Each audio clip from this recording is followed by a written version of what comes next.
Hello students. आज हम लोग कक्षा 12 जीव विज्ञान में पाठ 2 पुष्पी पादपों में लैंगिक जनन के अंतर्गत भाग 1 को पढ़ेंगे। हम लोगों ने पिछला अध्याय जीवों में जनन को पूरी तरह से पढ़ लिया। अब हम लोग अध्याय 2 पुष्पी पादपों में लैंगिक जनन को पढ़ेंगे। पुष्पी पादपों में लैंगिक जनन की प्रक्रियाओं को पढ़ेंगे।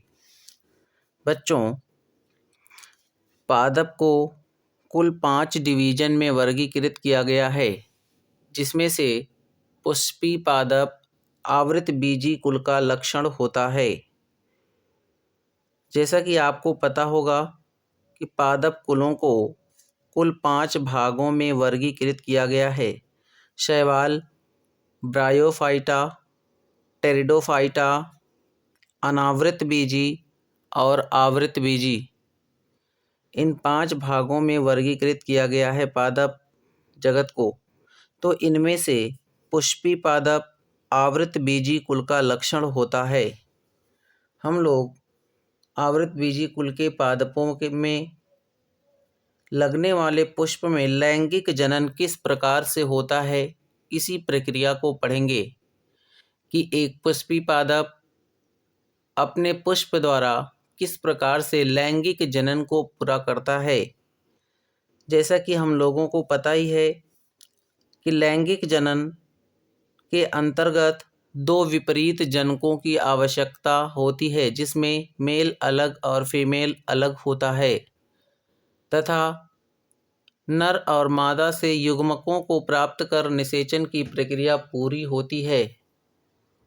बच्चों, हम लोग सबसे पहले पादप जगत के डिवीज़न के बारे में थोड़ा सा देख लेते हैं कि पादप जगत का डिवीज़न किस प्रकार से हुआ है और आवृतबीजी कुल में पौधों के पुष्प का लक्षण या पुष्प में लैंगिक जनन की प्रक्रिया के लिए पुष्प में कौन कौन से भाग पाए जाते हैं। पादप जगत का पहला डिवीज़न है थैलोफाइटा। पहला है थैलोफाइटा। बच्चों, थैलोफाइटा में आने वाले पादपों जैसे कवकों में इनमें जड़ तना पत्ती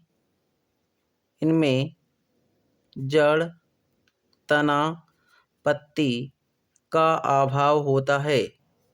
जड़ तना पत्ती इनमें नहीं पाई जाती,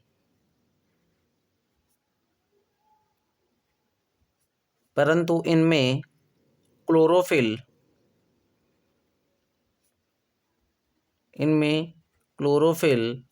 प्रेजेंट होता है। इनमें क्लोरोफिल पाया जाता है। पादप जगत का दूसरा डिवीज़न है ब्रायोफाइटा।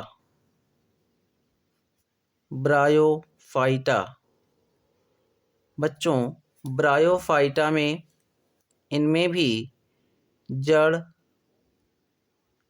तना पत्ती कुछ भी नहीं पाई जाती, परंतु इनमें जड़ जैसी राइजोइड तथा तना जैसी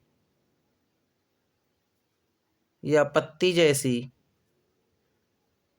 जैसी थैलस पाई जाती है। हमने देखा थैलोफाइटा में जड़ तना पत्ती कुछ भी नहीं पाई जाती। इनमें क्लोरोफिल पाया जाता है, जिस कारण इन्हें पादप जगत में रखा गया है। जबकि ब्रायोफाइटा में भी जड़ तना पत्ती नहीं पाई जाती, परंतु जड़ जैसी संरचना राइजोइड और पत्ती जैसी संरचना थैलस पाई जाती है। ये थोड़ा सा एडवांस हो गए थैलोफाइटा से। तीसरा डिवीज़न है टेरिडोफाइटा।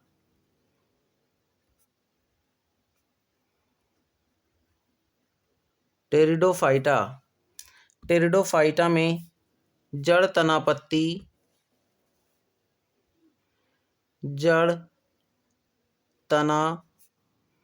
पत्ती पाई जाती है। जड़ तना पत्ती पाई जाती है, परंतु इनमें पुष्प व बीज का विकास नहीं होता है। पुष्प व बीज नहीं बनता है। ये थोड़ा सा और एडवांस हो गया, क्योंकि इनमें जड़ तना पत्ती पाई जा रही है परंतु पुष्प व बीज नहीं बनता है। तीसरा डिवीजन है इनका अनावृत बीजी, जिम्नोस्पर्म। इनका तीसरा डिवीजन है अनावृत बीजी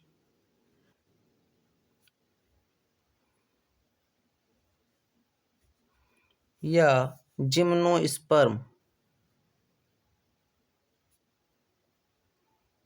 जिम्नोस्पर्म में जड़ तना पत्ती पाई जाती है। इनमें जड़ तना पत्ती सभी की सभी पाई जाती हैं। इनमें पुष्प व बीज भी बनता है, परंतु बीज का अंकुरण नहीं होता है। सॉरी बच्चों, इनमें पुष्प नहीं बनते, इनमें पुष्प नहीं पाए जाते हैं जिम्नोस्पर्म में। जबकि अगला इनका डिवीजन है आवृत बीजी। आवृत बीजी एंजियोस्पर्म। एंजियोस्पर्म आवृत बीजी। इनमें जड़ तना पत्ती पाई जाती है। इनमें जड़ तना पत्ती पाई जाती है। इनमें पुष्प व बीज भी पाए जाते हैं। बीज पाए जाते हैं तथा इनके बीज के अंकुरण से नए पौधे का विकास भी होता है। तो आवृत बीजी कुल में पुष्प का विकास होता है। जितने पुष्पी पादप हैं उन सभी पादपों को आवृत बीजी कुल में रखा गया है। अब हम लोग आवृत बीजी पुष्प में या आवृत बीजी कुल में पाए जाने वाले पुष्पों द्वारा लैंगिक जनन की प्रक्रिया किस प्रकार से पूरी होती है, इसी को हम लोग पढ़ेंगे।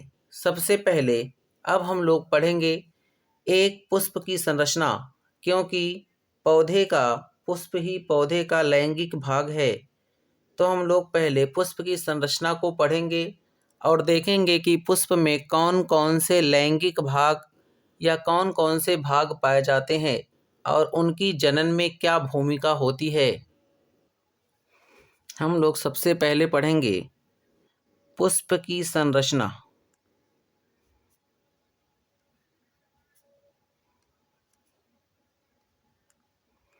एक पुष्प में कौन कौन से भाग होते हैं। Structure of flower.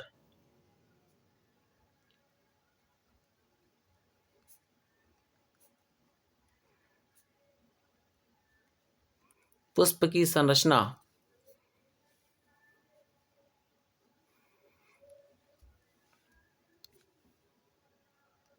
पुष्प की संरचना को हम लोग सबसे पहले पढ़ेंगे।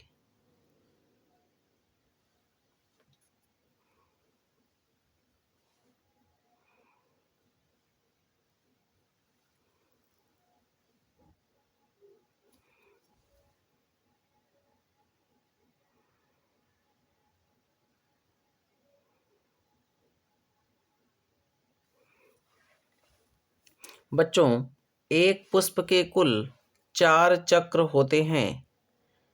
इन चारों चक्रों में 2 को सहायक चक्र और 2 को आवश्यक चक्र कहते हैं।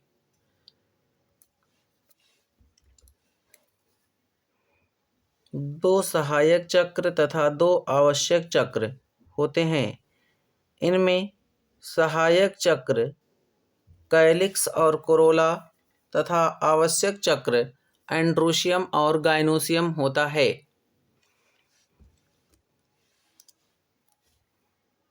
बच्चों, एक पुष्प में नीचे की ओर हरे रंग की पत्ती जैसी संरचना पाई जाती है, जो चारों तरफ एक यूनिट में लगी होती है। इस संरचना को, इसकी पूरी यूनिट को, जो हरे रंग की पत्ती जैसी संरचना होती है, इसके यूनिट को कैलिक्स कहते हैं। इसके यूनिट को कैलिक्स कहते हैं या बाह्य दलपुंज, बाह्य दल पुंज कहलाता है। यदि हम बाह्य दलपुंज के समूह में से सिर्फ एक बाह्य दलपुंज या एक पत्ती को देखें, तो बाह्य दलपुंज के समूह से एक अकेली पत्ती को सेपल कहते हैं।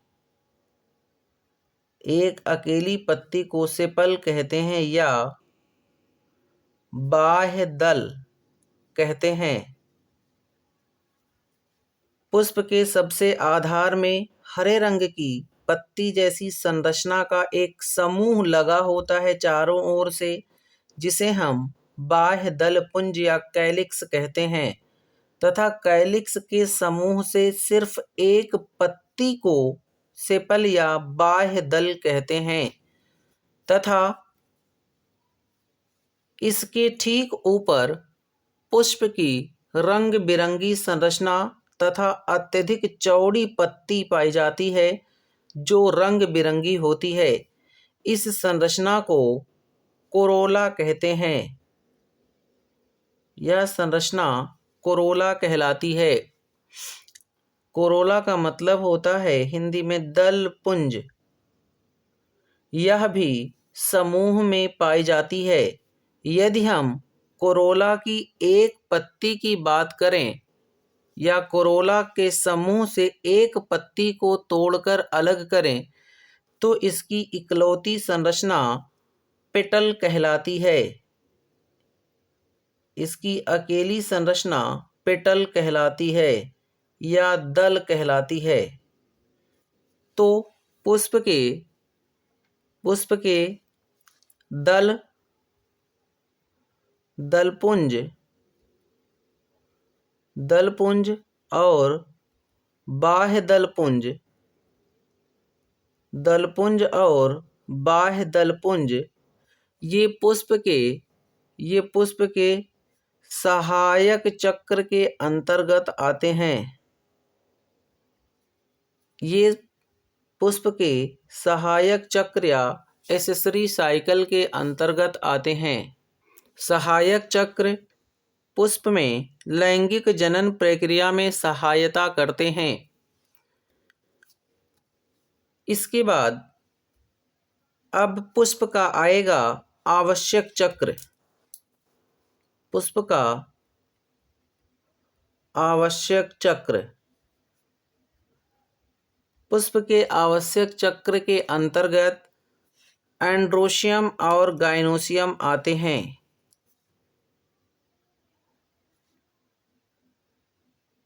यहाँ पुष्प पर इस तरह की संरचना पाई जाती है। इसी संरचना को एंड्रोशियम कहते हैं।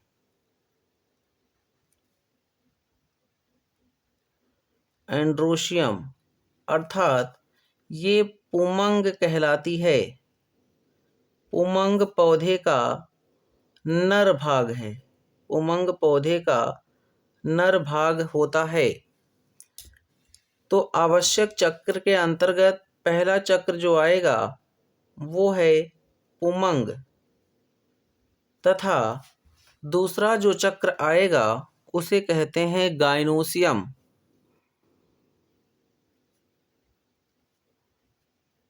गाइनोसियम, ये है गाइनोसियम। इसको कहते हैं जायांग। जायांग पुष्प का दूसरा आवश्यक चक्र हो गया। जायांग। तो इस प्रकार हमने देखा कि पुष्प में कुल 4 चक्र पाए जाते हैं, कैलिक्स, कोरोला, एंड्रोशियम और गाइनोसियम। बाह्य दलपुंज, दलपुंज, पुमंग और जायांग, ये 4 चक्र होते हैं। इनमें से 2 सहायक चक्र के अंतर्गत बाह्य दलपुंज और दलपुंज आते हैं तथा आवश्यक चक्र के अंतर्गत पुमंग और जायांग आते हैं। सहायक चक्र लैंगिक जनन प्रक्रिया में पुष्प की मदद करते हैं तथा आवश्यक चक्र इनके द्वारा लैंगिक जनन की प्रक्रिया पूरी की जाती है। बच्चों, पुमंग भी एक यूनिट के अंतर्गत पाई जाती है या पुष्प पर कई ढेर सारे नर भाग आपस में मिलकर पुमंग या एंड्रोशियम का निर्माण करते हैं। अगर केवल एक एंड्रोशियम या एंड्रोशियम से एक संरचना को अलग किया जाए तो ये एक संरचना स्टेमेन या पुंकेसर कहलाती है। बच्चों, पुंकेसर के कुल 3 भाग होते हैं। पुंकेसर के 3 भाग होते हैं। पहला होता है वर्तिकाग्र, दूसरा होता है वर्तिका और तीसरा होता है पुतंतु। पुंकेसर के कुल 3 भाग। बच्चों, पुमंग पुष्प पर समूह में पाया जाता है। इसी पूरे नर भाग के समूह को ही पुमंग कहते हैं। यदि हम इंडिविजुअल एक नर भाग की बात करें अर्थात पुंकेसर की बात करें तो पुंकेसर के कुल 3 भाग होते हैं।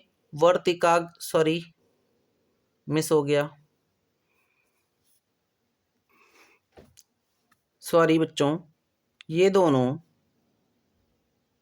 मादा भाग के अंतर्गत आते हैं।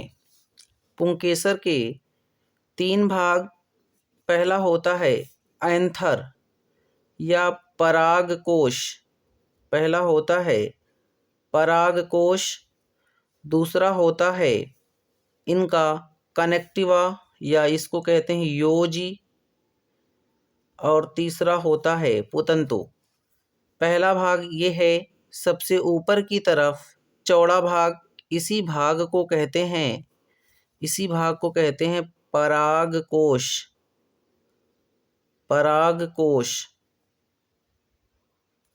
इंग्लिश में इसको कहते हैं एंथर।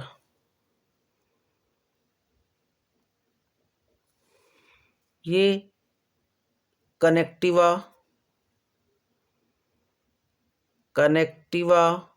अर्थात योजी और ये भाग कहलाता है फिलामेंट या पुतंतु। बच्चों, एंड्रोशियम की एक इकाई अर्थात एक एकल संरचना को पुंकेसर कहते हैं। पुंकेसर के 3 भाग होते हैं एंथर, कनेक्टिवा और फिलामेंट।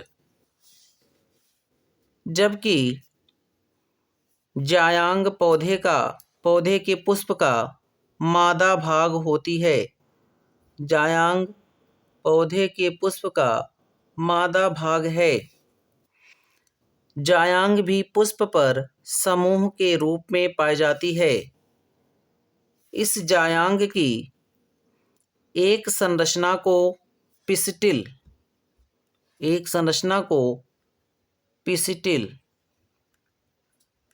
या स्त्री केसर कहते हैं।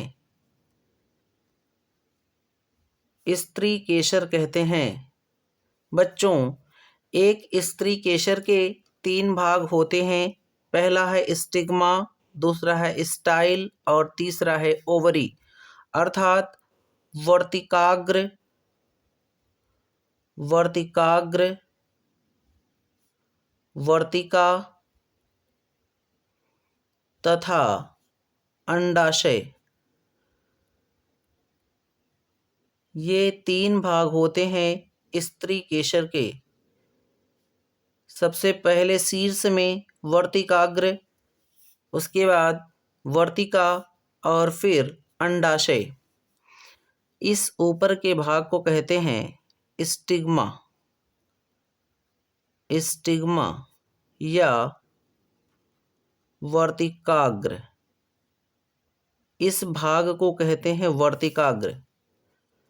इस भाग को कहते हैं, ये जो पूरा भाग है यहाँ से लेकर यहाँ तक, इतने भाग को कहते हैं स्टाइल या वर्तिका। और ये जो सबसे फूला हुआ भाग है इसको कहते हैं ओवरी या अंडाशय। तो बच्चों, हमने देखा कि पुष्प के कुल 4 चक्र कैलिक्स, करोला, एंड्रोशियम और गाइनोसियम होते हैं, जिनमें कैलिक्स सबसे बाहर की ओर पुष्प में हरे रंग की पत्ती जैसी संरचना होती है तथा इसके ठीक ऊपर पुष्प में रंग बिरंगी संरचना कोरोला अर्थात दलपुंज की होती है, जो समूह में चारों तरफ पुष्प से लगी होती हैं। तीसरा चक्र है एंड्रोशियम, जो कि पुष्प का नर भाग है। एंड्रोशियम भी पुष्प पर समूह के रूप में पाए जाते हैं। इनकी एक इकाई को हम लोग पुंकेसर या स्टैमेन कहते हैं।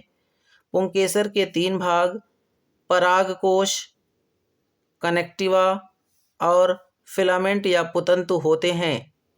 बच्चों, इसी परागकोश में, या हम कह सकते हैं परागकोश में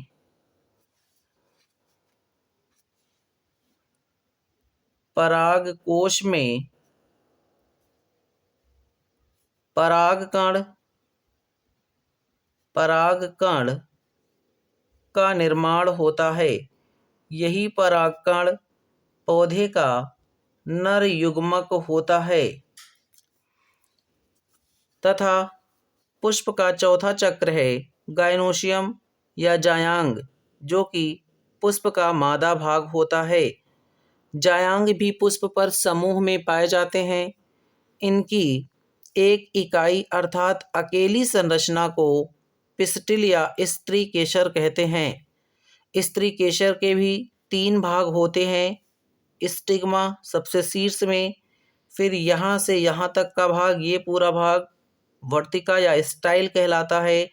फिर ये पूरा फूला हुआ भाग ओवरी या अंडाशय कहलाता है। बच्चों, ओवरी में छोटे छोटे मटर के दाने जैसे या बहुत अत्यंत सूक्ष्म और भी छोटे मटर के दाने जैसे इसलिए कहा गया क्योंकि ये कुछ इस तरीके के दिखाई देते हैं। कुछ छोटे छोटे पार्ट पाए जाते हैं। इन्हीं पार्ट को ओव्यूल या बीजांड कहते हैं। ओव्यूल या बीजांड कहते हैं। बच्चों, बीजांड में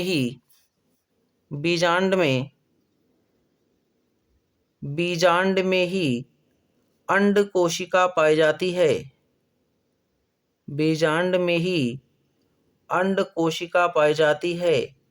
यह अंड कोशिका पुष्प का मादा युग्मक है, मादा युग्मक होती है। अब यही परागकोश में बनने वाला परागकण अर्थात नर युग्मक और बीजांड में पाए जाने वाली अंड कोशिका दोनों आपस में मिलकर युग्मनज या जायगोट का निर्माण करते हैं, जिससे लैंगिक जनन की प्रक्रिया पूरी होती है।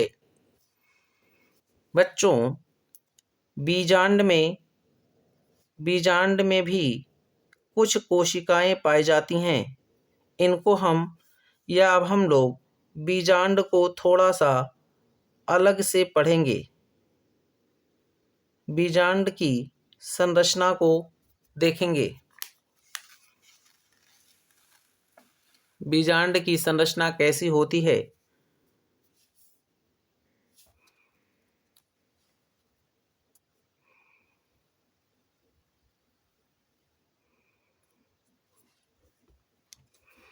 बीजांड के चारों तरफ दो आवरण पाए जाते हैं। बीजांड के चारों तरफ दो आवरण पाए जाते हैं।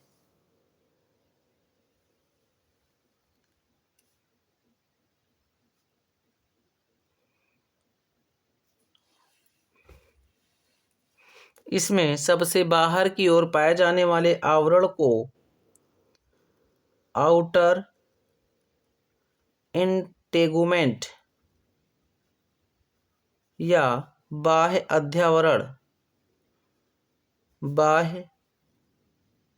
अध्यावरण कहते हैं तथा इसके ठीक अंदर की ओर इनर इंटेगुमेंट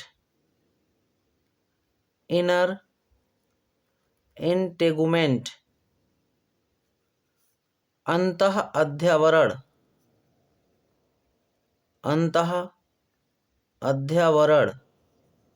पाई जाती है तथा इसके मध्य में न्यूक्लियस या बीजांडकाय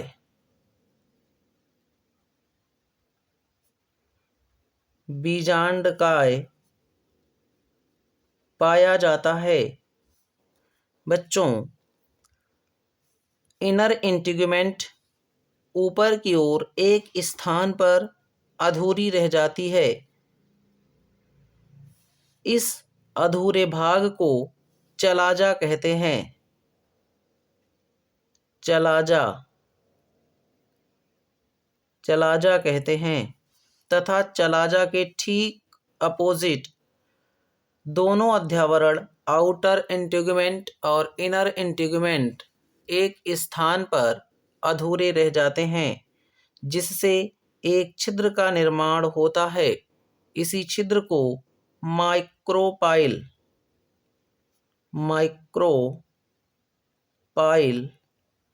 या बीजांड द्वार कहते हैं तथा बीजांड अंडाशय से जिस संरचना द्वारा लगा होता है उसे हिलम या नाभिका कहते हैं। बीजांडकाय में चलाजा की ओर 3 कोशिकाएं एक दूसरे के समांतर क्रम में लगी होती हैं। बच्चों, इन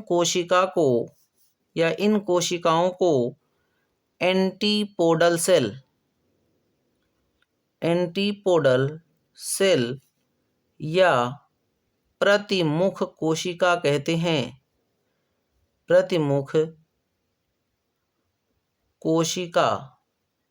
हैं। तथा प्रतिमुख कोशिका के ठीक अपोजिट बीजांड द्वार के ठीक ऊपर भी 3 कोशिकाएं एक दूसरे के साथ लगी होती हैं, जिनमें बीच वाली कोशिका आकार में बड़ी होती है। इस आकार में बड़ी कोशिका को अंड कोशिका या एग सेल कहते हैं। एग सेल या अंड कोशिका या एग सेल कहते हैं तथा इसके दोनों ओर उपस्थित इन छोटी कोशिकाओं को सिनर्ज्ड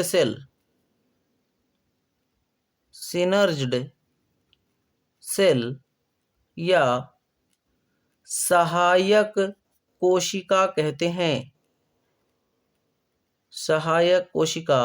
कहते हैं तथा इनके बीच में एक कोशिका ऐसी पाई जाती है जिसमें 2 केंद्रक पाए जाते हैं। इस कोशिका को पोलर न्यूक्लियाई पोलर न्यूक्लियाई कहते हैं। ये है एक परिपक्व बीजांड काय की संरचना। अब इसी बीजांड काय में परागनलिका के माध्यम से नर युग्मक अर्थात परागकण बीजांड में प्रवेश करेगा और अंड कोशिका के साथ निषेचन कर या अंड कोशिका को फ्यूज कर निषेचन प्रक्रिया को पूरी करता है। निषेचन प्रक्रिया के उपरांत पुष्प पर लगी हुई सारी संरचनाएं सूख कर गिर जाती हैं। बच्चों, ये एक परिपक्व बीजांड काय की संरचना है जिसमें कुल 7 कोशिका और 8 न्यूक्लियस अर्थात 7 कोशिका और 8 केंद्रक पाए जाते हैं। बच्चों, ये है एक परिपक्व बीजांड काय की संरचना। बस इस भाग में इतना ही। जल्द ही हम आपको भाग 2 के बारे में पढ़ाएंगे, जिसमें इसके आगे की प्रक्रिया के बारे में आपको समझाएंगे। धन्यवाद।